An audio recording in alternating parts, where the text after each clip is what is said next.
Welcome, everyone. My name is Brian Reed. I'm the Divisional Dean of Humanities here at the University of Washington in Seattle. I'm also a professor in our Department of English. It's my honor to introduce and MC tonight's event. We'll be showing you how, at the University of Washington, we are reimagining a humanities education for 21st century students, with special attention to an exciting new first-year program of classes and activities that we are calling Humanities First. I'm sure you've heard on the radio and seen in newspapers tales of doom and gloom about the study of the humanities in American higher education. Following the financial crisis of 2008-9, we began to see across the country a steep decline in enrollments in, and in the number of majors in, fields such as language, literature, art, philosophy, and history. Many students and parents came to believe that the only way to ensure a stable, good job after graduation was to major in STEM, that is, in science, technology, engineering, or mathematics. All this happened at the University of Washington, too. At one point, the number of our majors fell nearly 40% from our pre-Great Recession peak. We didn't, though, despair. We knew that our students' fears about employment were based in perception, not reality. We had data showing that a BA in a humanities program can lead to a wide range of fulfilling careers, from business to technology to the arts. Employers frequently tell us how much they value what our students bring to jobs. Written and oral communication skills, independent and critical thinking, boundless creativity, and the ability to formulate and carry out extended research projects. We also knew, of course, that classes in literature, language, and culture do more than prepare you for the work world. They enrich the whole of a life, aesthetically, morally, spiritually. They give a life meaning, shape, and purpose. In short, we weren't going to give up. We believe in the worthiness of what we teach, and we believe that every crisis is, if approached from the right angle, an opportunity. We've spent the last decade asking ourselves who we serve, why, and how we can do it better. One thing we've done has been to rethink a humanities education from a student's point of view. We've surveyed prospective, current, and former students and asked them about their thoughts, experiences, dreams. And we've learned that today's students are facing unreal pressures. They're worried about money, politics, the planet. They feel they don't have time to wander without a map. They want to envision pathways for themselves, to see how every stage of their journey from entering college to graduation and beyond links up. They want to see where they're headed. And as we at UW have worked to make our curriculum more student-centered, we've realized that an essential piece was missing: an integrated first-year program that can help students make the transition from high school to university. We wanted new humanities-inclined students to meet each other, to get to know a range of different instructors, and to begin asking collectively the kind of profound questions about the world that are the essence of humanistic study. We also wanted them to have opportunities to go out into Seattle and discover how what they are learning in the classroom connects them in immediate and vital ways to occupations and communities outside the university. We want them to see that they are learning skills and subjects that truly matter in real-world contexts. This past fall, thanks to a generous grant from the Mellon Foundation, we were able to debut Humanities First, our new first-year program that's intended to fill this previous gap in our curriculum. Despite COVID-19 and the many quick changes we've had to make, it's been a huge success. Enrollments have exceeded our expectations, and there's real buzz. We're creating something that is going to have staying power. We're delighted tonight to have this opportunity to share it with you. The underlying theme for this inaugural year of Humanities First is journeys. We're all on a journey, students, faculty, the university, amid tumultuous times. And you'll be hearing tonight frontline reports from this ongoing adventure. You'll hear from the program director of Humanities First, from an instructor in the program, and from 3 first-year students who'll be presenting examples of the collaborative digital projects that were their final assignments in the fall class. Afterwards, we'll open the floor for a Q&A because I know you're going to have questions. And just a word about the technology. If you look at the bottom of your screen, you'll see a button that says Q&A. And if at any point you have a question you want to ask, just click on it and type and submit your question. And then magic elf somewhere We'll compile them and pass them along to me and the other speakers, so they're queued up and ready to go when we get to that point in the program. Okay, now, as Walt Whitman puts it, afoot and light-hearted, let us take to the open road, the world before us.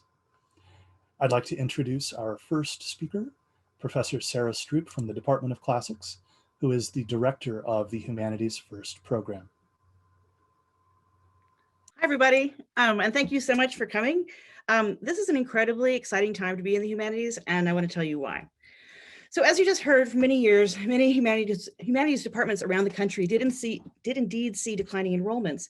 And the puppy-eyed take was often along the lines of, nobody likes us and nobody's interested in what we do. And I thought, I was like, that's ridiculous. Everyone's interested in what we do. Everybody likes us. We think broadly about human life and we explore questions that matter. Questions about unity, questions about communication, about bringing ourselves together, about tearing ourselves apart, about who controls the story and about the ramifications of this control on our world. These are important questions, and right now, these might be the most important questions we can ask. And the thing is, students have always been interested in these questions. They have always been interested in what we do. We just needed to get better at talking to them about it. And so that's what I'm here to talk about. So, humanities first. You know, I've been involved in a good degree of curricular development in my time here at the UW, and I've never seen any curricular build as radically innovative and flat out as exciting as this one. And I don't just say that because I'm program director. You can read more about the details of the program on our website, but essentially this is built around the core concepts of collaboration between faculty across the division, as well as between students and student teams, and public communication and interaction. So for instance, this past autumn, I taught in our introductory course, which is What Do We Talk About?, with my colleagues Lauren Poyer in Scandinavian Studies and Chris Ham in Asian Languages and Literature. While students engage with our texts in more traditional ways, they also built e-portfolios that will help them curate their four-year journey through the UW, and they worked in teams to produce digital zines or Instagram feeds in which they took what they were learning in class and conveyed that in engaging ways to a broader public. This is actually what humanists do in the world so well. They communicate, and you'll see some examples of that in a moment. This winter and spring, I'm teaching together with Shawn Wong of English and Cinema and Media Studies, you'll meet him in a moment, and Sam Jaffe of Spanish and Portuguese. But winter and spring are conceived wholly differently. These are small, intimate seminars that focus on shared books and local voices. The winter seminars focus specifically on the voices and histories of the indigenous peoples of the West Coast and Pacific Northwest, while spring seminars focus on those of the local Asian and Pacific Asian populations. So for instance, right now we're reading Deborah Miranda's Bad Indians, and in fact, Professor Miranda is joining us tomorrow in our group Zoom to meet the students and talk about her book. While in spring we'll read John Okada's No No Boy, and the students will meet Okada's biographer, Fred Abe.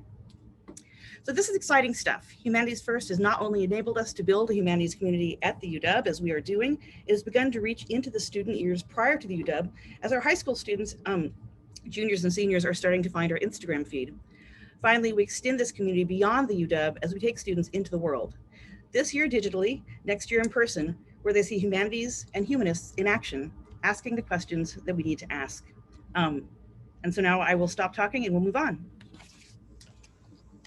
Thanks, Sarah.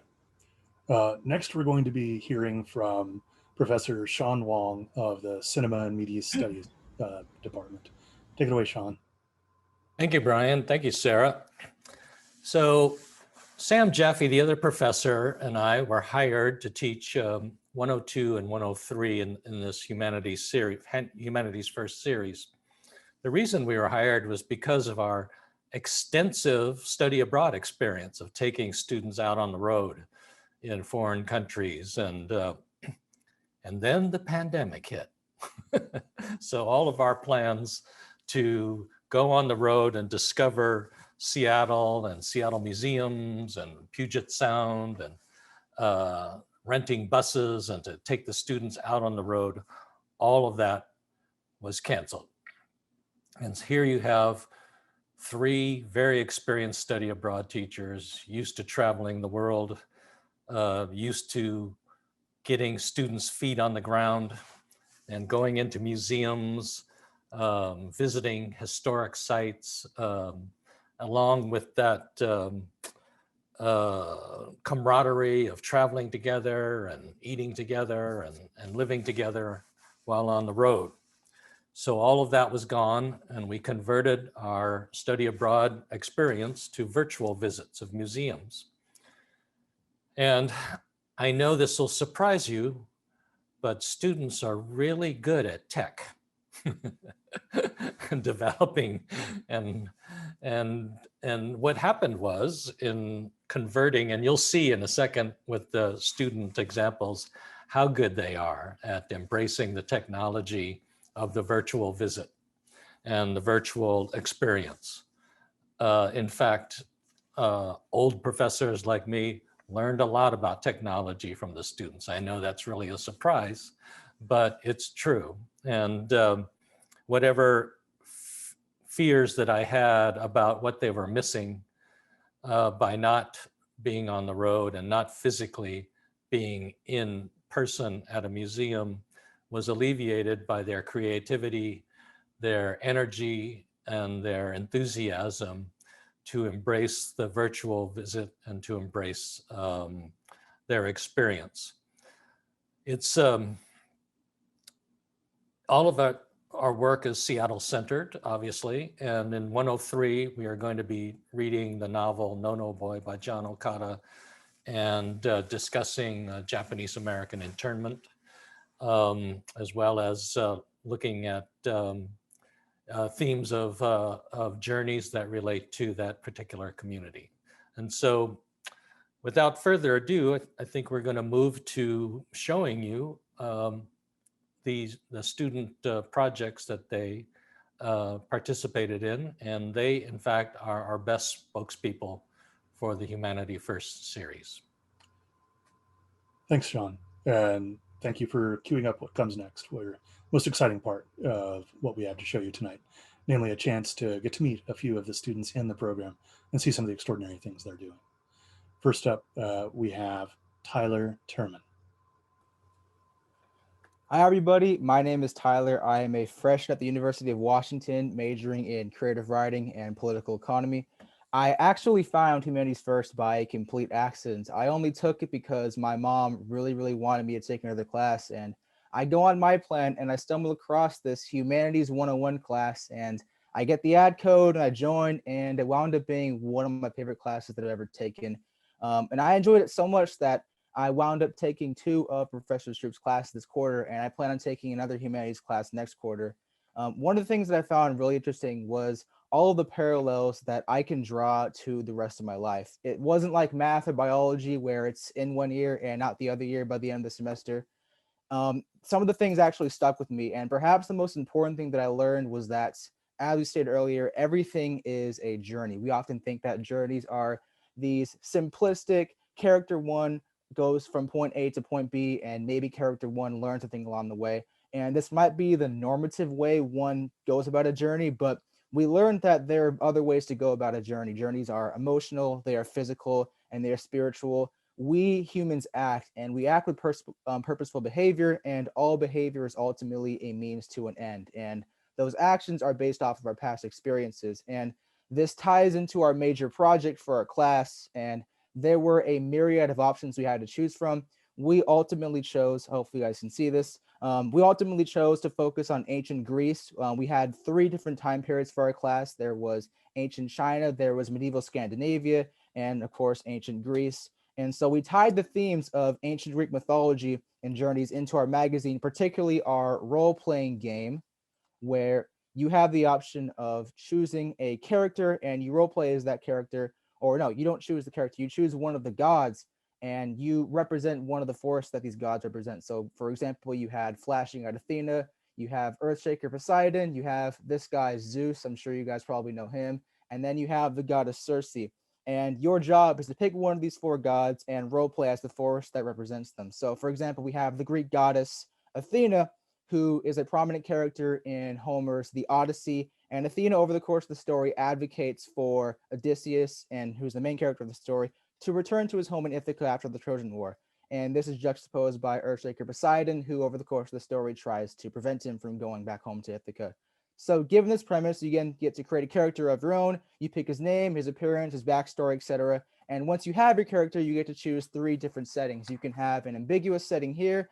You can have it take place in ancient Greece like it was in Odyssey, or you can have it take place in a more contemporary setting, like in a modern day high school. So every turn you shuffle a deck of cards, and depending on the card that you draw, that's your next story. For example, if you draw a king, this is what happens to you, or this is what happens to you, and you decide what happens next, but you do decide what happens next depending on the force your god represents. So for example, if you are Cersei, your goal is to basically invoke lust and slow the player down. So if you're like ancient Greece, you can have the person encounter the sirens, where he is swindled and fooled into going on the island and basically trapping himself there. And this goes on for 12 turns, and you're on a rotation with the other players who are also representing a different god until ultimately your story ends. And our entire group did really well on this project. We work really well together, and that's something that I like about humanities. It requires you to work with your teammates. The projects that we did aren't things that you can do by yourself. It requires you to be communicative with your group members and delegate the work, which is what we did. We met outside of class, and we learned each other's strengths and weaknesses, and ultimately work really hard together to create a finished project that we were all really proud of. And I never really liked working in group projects, honestly, but I really enjoyed the process here. And Humanities gives you a definitive launch pad to start from. And the projects that we worked on, we have a lot of creative leeway, and that's really where we got to shine. And so to tie this project into the bigger message of our class, if our behavior is a means to an end, there are reasons behind our behavior, and our understanding gives understanding these reasons gives us a better understanding of ourselves and everyone else. Our actions are predicated on our past experiences. Our past experiences, in several regards, are journeys. Every single one of these outcomes is a smaller journey. Our lives are journeys, and every day in and of itself is a journey. And so just like in our projects, we have to carefully think about what happens each event and consider how it affects the greater story. Humanities taught me not only to broaden my horizons and look at the bigger picture, but it also taught me to appreciate the intricacies of our lives. Thank you, Tyler. There have been a couple thousand years of retellings of the Odyssey, and I don't know of any versions where it was redone as a game. So that's the kind of exciting stuff that's been going on. So thanks, Tyler.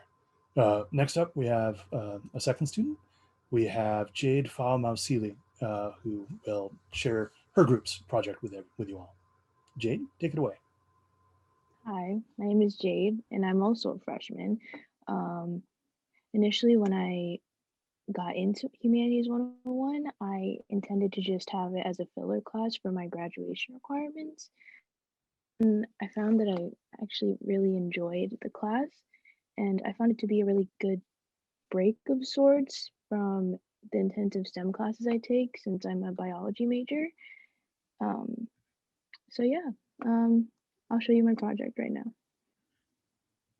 Okay, Jade, I'm gonna start screen sharing for you. Right? Okay. Good to go? Okay, awesome. Hold on 1 second.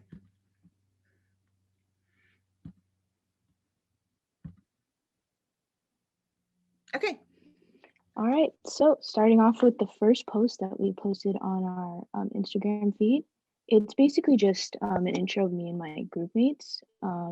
If you scroll, there's just pictures of us, but in the caption, there's a little bit of short bios of our journeys before UW and what we learned so far. Yeah, this is just meant to create sort of an intimacy between our audience and us, and that is a picture of me. Yeah. Sorry. All right, so these are my group mates. They're quite amazing, to be honest. I actually got along with them pretty well. It went pretty smoothly, if I could say so myself. All right. So let's go to this one. Yeah. Okay, perfect. Okay, so as you can see, the format of our post was a what would you do? So it's kind of like a decision tree type of thing where we proposed scenarios from the text that we were reading at the time in our humanities classes. And basically we were just asking them how they would react to the situation that the protagonist was put in. So right here we have, this came from our Scandinavian literature. And I'll just read it for you guys so that you guys don't have to strain your eyes trying to read it. So it says, hey, in the saga of Eric the Red, Thorbjorn was faced with the choice between money and honor. Thorbjorn was a prideful farmer and father. Over the years, though, times grew difficult, and he was faced with the reality that his family had very little money left. So Thorbjorn was was made 2 offers by friends, either voyage with Eric the Red or give his daughter away for marriage to get a significant sum of money. So as you can see in the caption next to it, we have, in the caption, it basically just tells us what the protagonist does. And as you can see, he decides to leave his farm and live with the loss of honor rather than leave his country and shame his family, which basically just means that he went on voyage with Eric the Red. Yeah. So on to the next one. Okay, to the next one. And that is, your feed was so great. I mean, it still is so great. Okay, now we're up to here.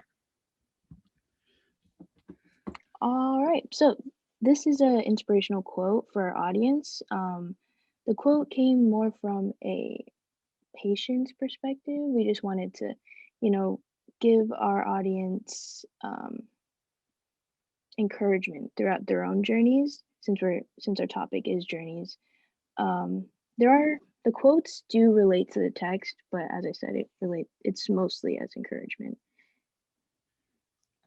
Yeah, cool. Well, and I think this especially has been a year that people can use encouraging. So let's For sure. go up to, I think this is the next one. All right, so this one is the similar format where it's a what would you do, but this time we are referencing Chinese literature. So I'm just going to read this real quick and then I'll explain the caption because it's slightly different than the second slide that we showed you. Anyways, so in sinking, the protagonist's insecurities drove him to live in isolation and create his own hell. If you were expecting such anxiety, would you push away the people that could potentially help you? So in our caption, we put, while you might experience anxiety and hardship, remember there will always be people you can reach out to. So instead of specifying what exactly our protagonist does, we gave more encouraging words of advice instead, because we thought it would be more helpful and memorable to our audience. So yeah.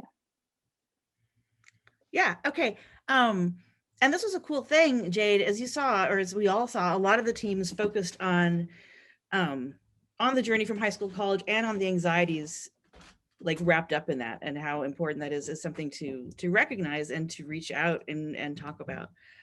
Okay, so I think the last one that you wanted to talk about is this one. Oh yes, okay, so this is our last what would you do. It's the same format as the previous one, but this time we are referencing the classics genre, which is basically ancient Greece.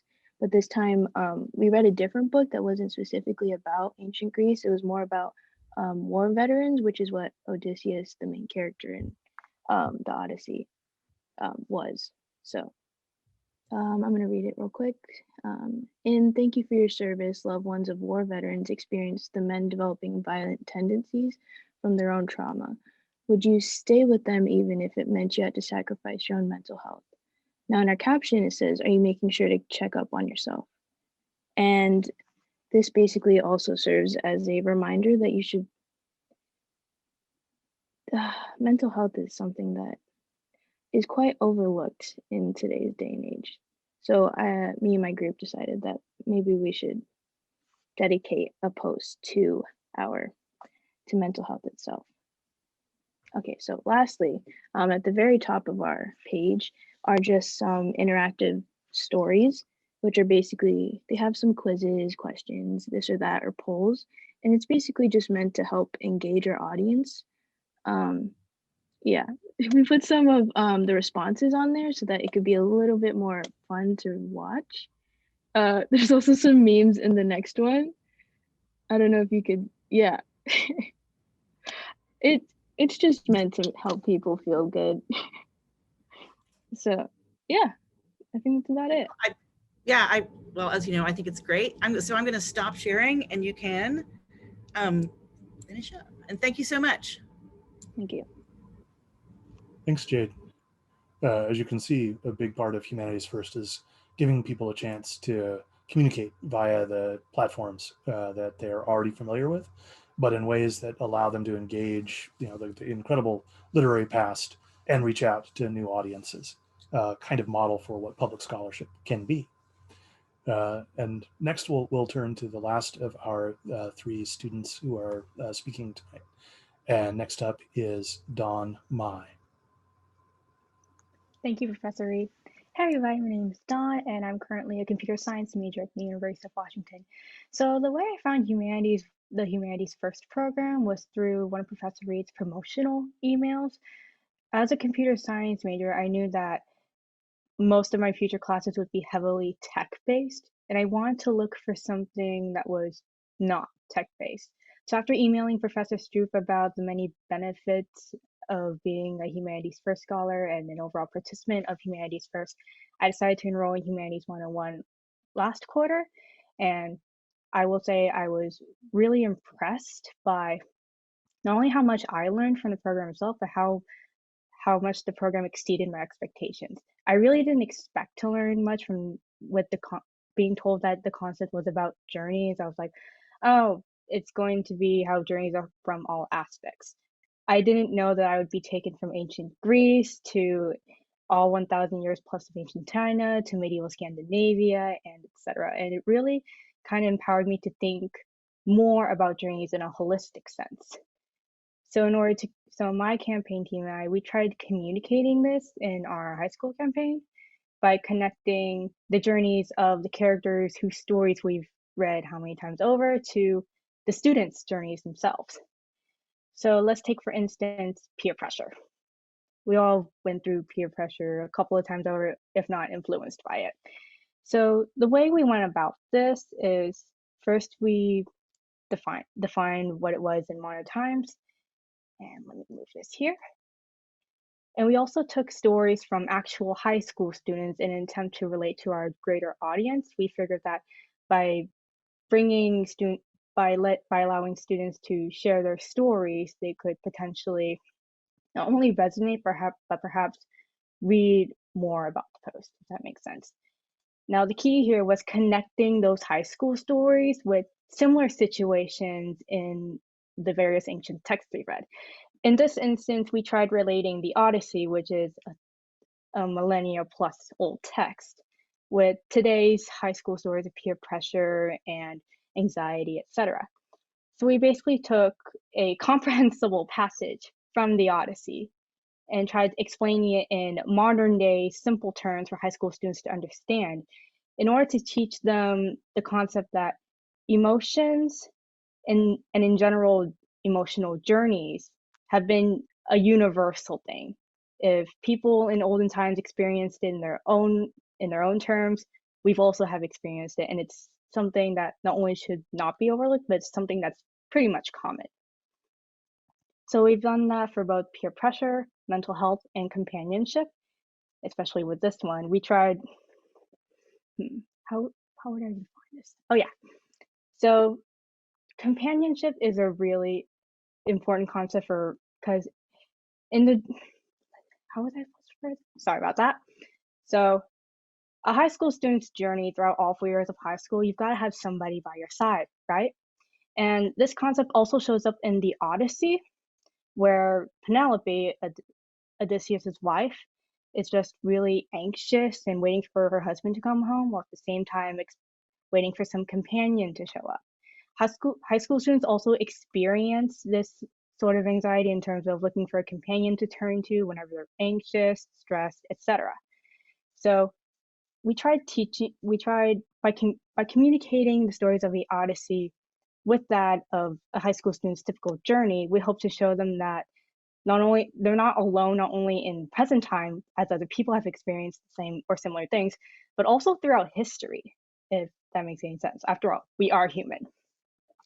So in order to further help them explore themselves, we also included a link tree, which is basically a compilation of links from wherever we get them that would connect these high school students with potential mental health resources that they can use for future reference or to support themselves as students.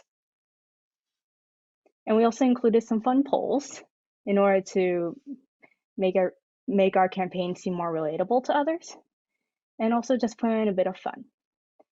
And because we know high school students are very much have a very short attention span, and also don't like to be bored for more than like 5 seconds, we tried making the overall theme of our campaign colorful, stand out, and as relatable as possible.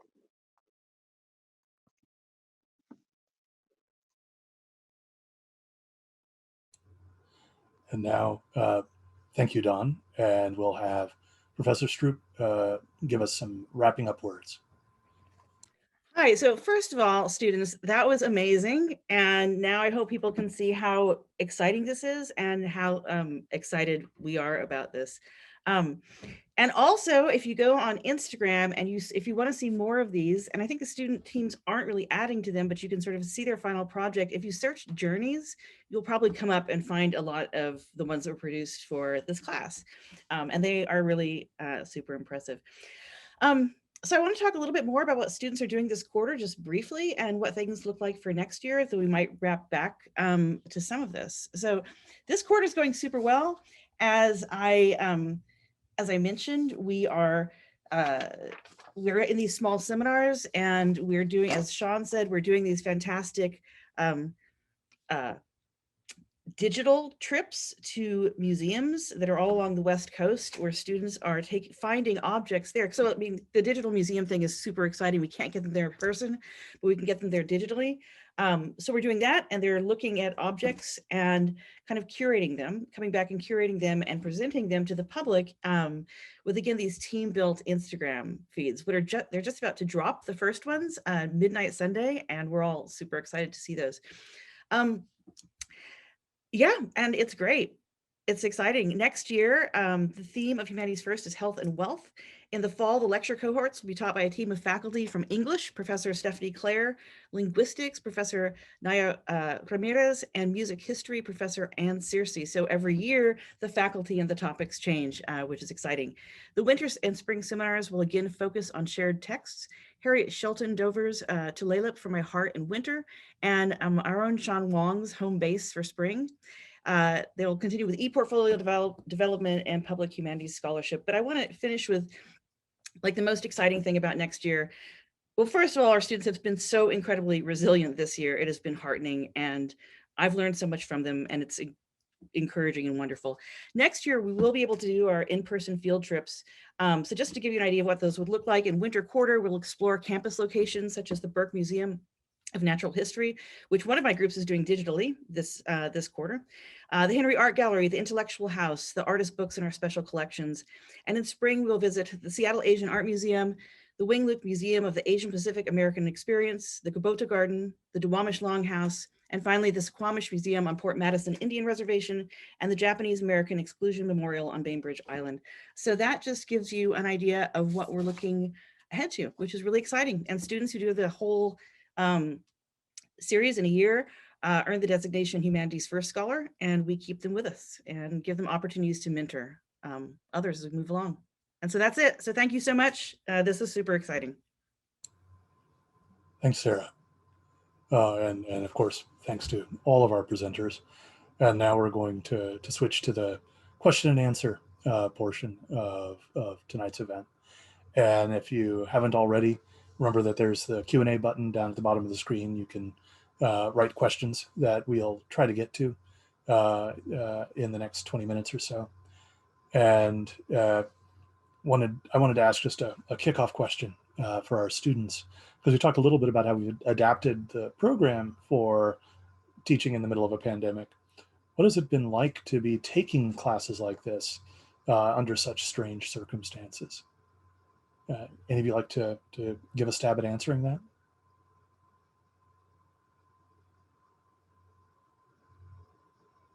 Could you repeat the question one more time, Professor Reed? We have people in the audience who are interested in knowing what it's been like as a student in the middle of a pandemic to try to be taking college courses. Oh, yes, certainly. I mean, given that our graduating class in high school, the class of 2020, is the first class to be able to graduate virtually. I recall when I graduated from high school via a YouTube live stream, it definitely was not what I expected, but nevertheless, it was an occasion to celebrate. So to answer the question, it's been definitely stressful, although I cannot speak for every student. Everybody has had their troubles, be it emotionally, financially, physically, etc. It's been quite the challenge to balance all the health in that aspect, you know, like your emotional health, your physical health, etc., and also your mental health, given that we're so overstimulated with news regarding COVID-19, politics, and even within UW, like we're receiving news about SNS grading or potential grade changes, etc. It's all been really, really overwhelming. And in cases like these, being able to attend class from the comfort of your bed is not only really appealing, but it's also like a really good, it's a very nice exit door to use, you know. And with the press of a button, you can just quit class, go back to sleep, and forget any of this happened. But of course, how many days you procrastinate, it does indeed build up. So although I'd like to say we're all trying to struggle gracefully in this issue, it's been hard, at least for me. It's been hard at first, since again, it was all online. I didn't feel the connection with my classmates nor my professor, so I found it really easy to just dismiss that and going back to my solitary refuge of social media and perhaps the television. But I think nowadays, as the pandemic progresses on, again, we don't know how long it ends, we have to adapt at some point. So I think nowadays, although we've gotten a little bit better at managing online classes, sorting out Zoom links, etc., it's still quite the challenge that we just need to live by. Thanks, Don. Jade, Tyler, would you like to add anything? Okay. I think she said it really well. I think she took the words right out of my mouth. Same. Yeah. Thanks. Sarah, there are a number of questions about the place of writing in the humanities first curriculum, and questions about the use of or reliance on digital platforms, if that's a statement, or what would you like to say in terms of humanities first programming and writing? Yeah, I mean, so we're doing different types of writing. And so one thing that we saw is really important, especially with 101, is moving away from just the focus, which the students will get lots of at the university, but just writing a paper for their instructor, right? So that's just like one kind of voice. That's one audience. It's not a bad audience. It's the audience that students have all through high school. But what we weren't doing is we weren't also working with the students on writing to adjusting tone to different audiences, which is so critical, right? I mean, we all speak one way in the classroom and one way at home and one way at a conference and one way with our friends at a bar, right? And we know how to moderate the way that we talk depending on who we talk to. So that was our goal. In 101, the students did do 3 sort of fairly traditional reflective papers on the various literatures they were reading. But they were short and they were to the point, and they were really incredibly impressive and well done. So that's the more traditional sort of audience focus. But then we wanted to look at 2 different types of audiences. And so the e-portfolios are made more for, there's a little slicker. We didn't show any of them here.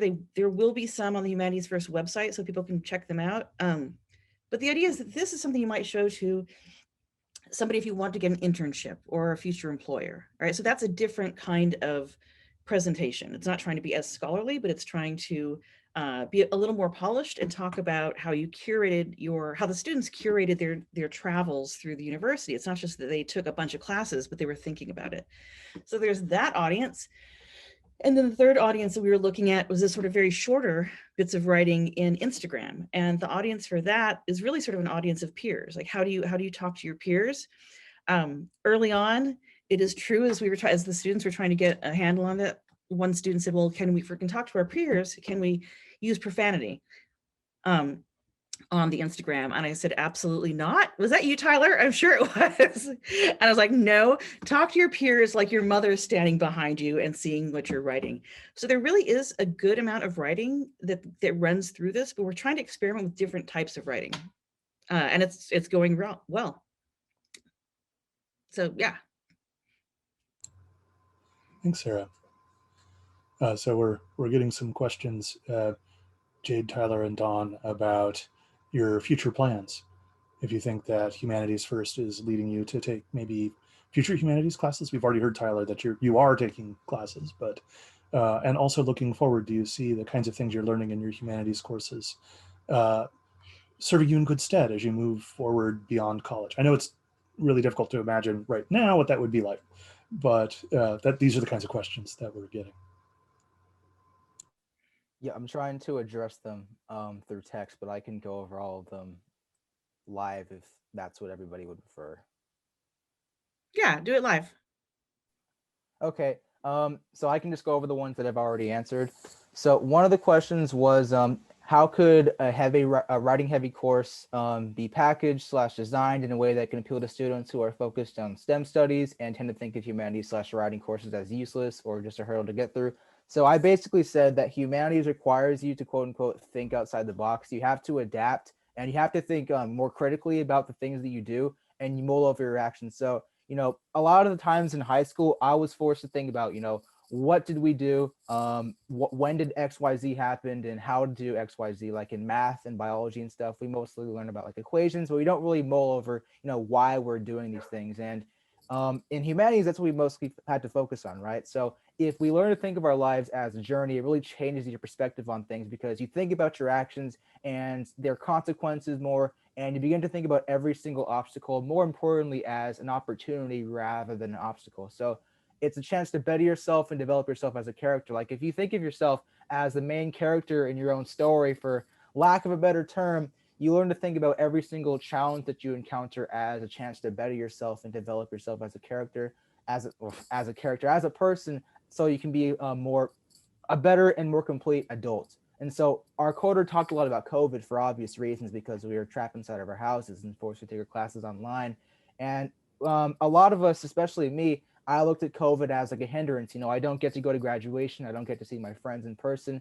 I don't get to take my classes in person. But humanities taught me to look at things from a different perspective. And so while it's forced us to stay inside and it's probably hindered our progress, it's also forced us to change our perspective and how we live. We mull over our everyday actions, right? Because we stay inside all the time. So we learn to think more critically about, what we do on the day-to-day basis as individuals, how we spend time with our families, how we treat each other, and, how this opportunity and how this unfortunate pandemic can affect how we treat each other and how we act as adults going forward. Thanks, Tyler. Jade or Dawn, would you like to add anything?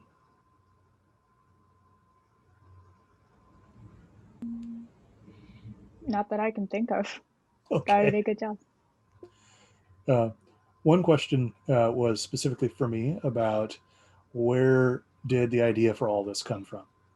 And the answer to that is that when out of the kind of curricular conversations we've been having across our 12 departments, I talked to humanities deans from around the country, looked at various programs that people are creating. And there weren't very many examples of large public universities trying to think through a large scale program for open to all incoming undergraduates. There were a lot of ones that were identifying special cohorts, people that were maybe future professors. We didn't really want that. We wanted to be creating a pipeline, a pathway where prospective students could look at the University of Washington and say, hey, I could imagine myself taking that class. And then we wanted that class to be able to hook up to all the range of things that are going on at the University of Washington. So it's a different kind of program that we've seen anywhere else. And I think that's why the Mellon Foundation was so interested in our ideas when we took them to them, because we're trying to make new humanities education at a Research One institution. So that's the short answer there. Shawn, how do you think that study abroad fits into a humanities education more broadly? Is it sort of a supplement, or is it an add-on, or is it somehow integral to the kinds of things that we're wanting to accomplish with our students? Well, the study abroad class, I think, the way I look at it, it provides a student, no matter what their major is, it provides them with a kind of humanities toolkit that they need to take with them through any major. It gives students the confidence to face the world. One of the great things about actually going abroad and taking students with you to explore the world is that you're using the city that you're visiting or the country that you're visiting as a classroom. And every day the students encounter something brand new. There's always a new challenge that they have to face, either alone or in a group or as the whole class. Things go wrong all the time in study abroad. I mostly teach in Italy at the UW Rome Center. If you didn't know, the UW has a Rome Center, and the Italian way of doing things is always throwing obstacles in my path. So one of the things that I think is really important is for students to actually see us make those kinds of adjustments day after day after day, and not only in our teaching and our classroom materials, but also just walking from place to place and having to take a detour or stumbling across something I didn't notice before, even though I've been to Rome 15 times. I have an assignment for students at the end of our quarter or end of our visit is simply titled, "Show Me Something I Didn't See." And it's their chance to lead and to teach and to find an object or an artifact in its natural setting, and to take us there and to show it to us and to explain what it is, and to perhaps tell us what kind of conversation they had with the person, at that site. So one of the things that students have remarked to me and when they've returned from study abroad is how much confidence it gave them to take on the major that they've chosen for themselves, and whether that's in the sciences or the humanities or the social sciences. Thank you. Sarah, we've gotten a number of factual questions. How large are these classes? Since we can't really have all 7,000 incoming first-year students involved. Right. So what are the numbers? And then the other question is, what kinds of outreach are we engaged in looking towards prospective students? Yeah, great. So the numbers, so what we do is we cap 101 at 150 students, and we didn't get that this year. We did really, really well, considering everything, the rapid pivot to remote learning and all of that for a new program. But the students in 101 in our fall course are split into 3 cohorts. So they're not it's not a big lecture of 150 students. This past year was more like 90, but still it's not, and it wasn't, and we were doing this remotely anyway, not in person. But so the fall course is quite large, but they're split into 3 cohorts, and the faculty move throughout them. And we meet together in the first week and then in the final week. Then in winter and spring, it's smaller. So we limit it, there are 3 seminars, and we limit to 20 students each. And we had pretty good registration, but those are meant to be more intimate and really text-based. And my gosh, the levels of discussion are amazing. And I think Shawn will agree. But anyway, so size-wise, those are the sizes that we're talking about. We do know that we're seeing increased interest from high school students and from applicants, interest in the humanities, and that's super exciting. In terms of outreach to high school students, we're doing a couple of things. One is that there's a Humanities First Instagram account, which we have somebody helping with because I'm a dinosaur and couldn't do it in any kind of cool fashion. And she is reaching out to high school counselors, and especially in language arts and social sciences, and also teachers, especially language arts and social sciences, just saying like, hey, here's this thing if you want to share with your students. And so we're moving into it that way. And we also, will very soon, now that we have our lovely new website up and running, we will have, we will kindly request from admissions, and they will kindly do it. And we did this last year as well. They will also send the website and notice of the program out to students, to high school students, and especially those who have been recently admitted to the UW.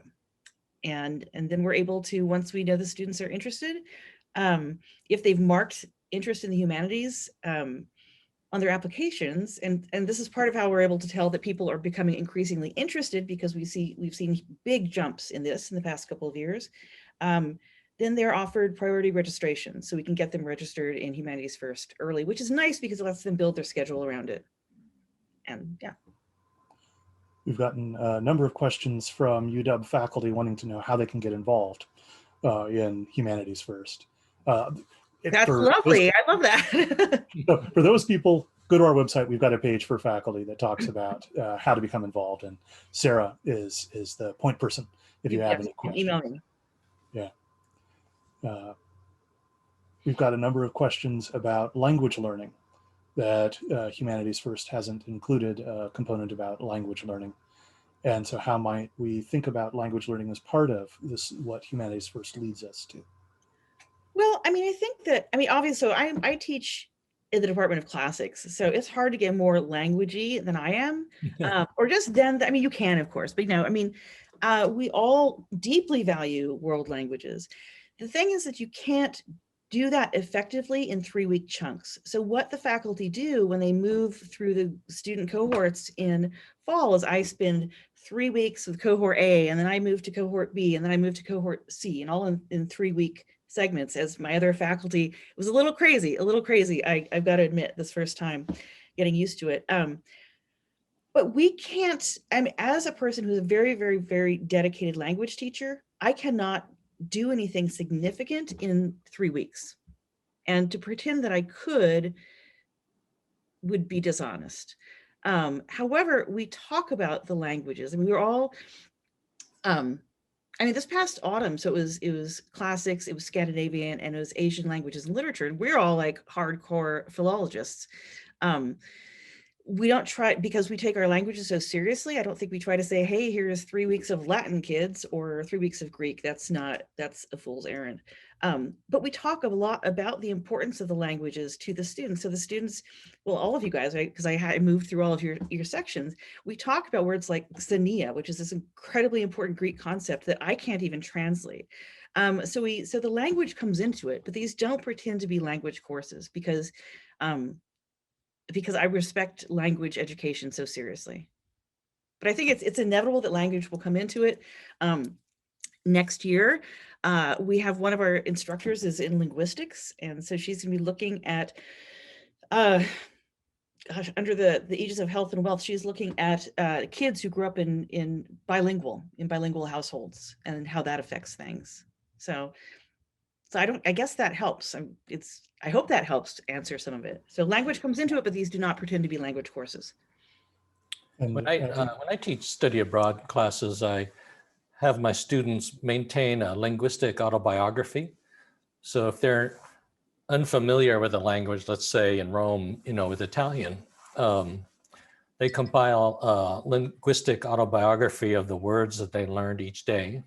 Some are just survival words, or words that they heard but they don't know the meaning to, or they pass by a Latin inscription and they write it down, or graffiti.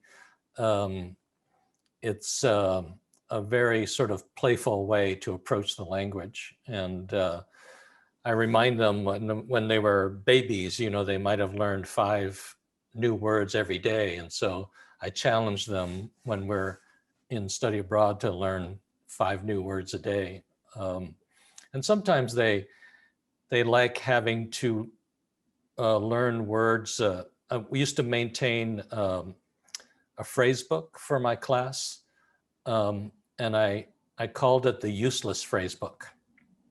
And so they would learn passages in Italian that we would never use, but for some reason students would memorize those because they were completely useless to us. For example, they would learn how to say in Italian, I have a flat tire. and nobody has a car. And so one day, this young woman student was sitting at a cafe, and this waiter was flirting with her and wanted to take her on a date. And she said to him in Italian, "I have a flat tire." So sometimes it works. I will, Brian, if I can pop in quickly about the language question, because I think this is a good one. I'm looking at the clock. Even though we don't try to teach languages, and that's not the goal in 101, I did have a student who started taking Latin as she began 101, and now she's doing intensive Greek. And I think she's decided to major in classics. And we have there are other students who I know move from 101 into these other departments and are taking classes and are taking and are starting languages.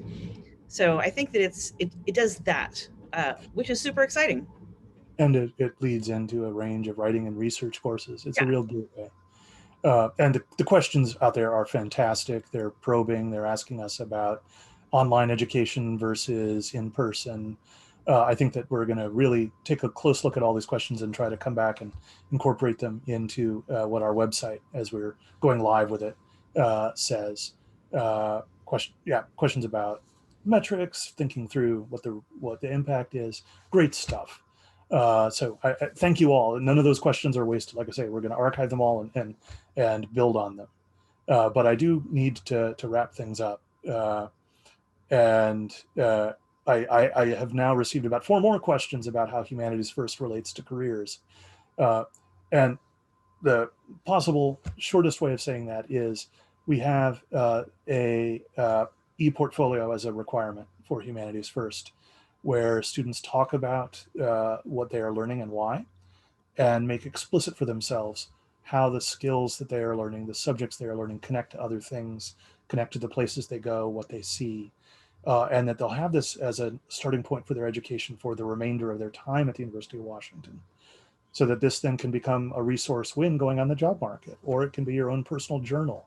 But it is a way of taking charge of your own education and seeing how it connects out there to various possible futures. Okay, I do need to wrap up because we did have an announced end of 6:30 Pacific time. But I do want to say, you'll hear gloom and gloom out there about the humanities, but I hope you've seen confirmed tonight that we here at the University of Washington aren't feeling lost in the dark. We feel the sun is rising. Our enrollments and total numbers of majors in the humanities have gone up for the last 3 years. This arriving class of fall of 2020, interest in the humanities was up by 18% over the previous year. Exciting things are happening here, and stay tuned. That we'll send out a follow-up email with a link to the brand new webpage that we've managed to put together. And you'll hear more about what we're up to. That webpage will have examples of student work. It'll be a location to archive and share what's going on here in the Humanities First program. And if you're worried about the future of the humanities, here they are. That these inspirational students are just 3 out of all the ones that are part of this program. And they're the reason that we're doing all of this. And I have confidence that we're headed toward right into the light. So please join me in thanking our participants tonight, Professors Stroup and Wong, and our Humanities First students, Dawn, Tyler, and Jade. And I'll leave you with some wise words from one of my favorite poets, Emily Dickinson. We never know how high we are until we are called to rise. Then, if we are true to form, our statures touch the sky. Thank you, everyone.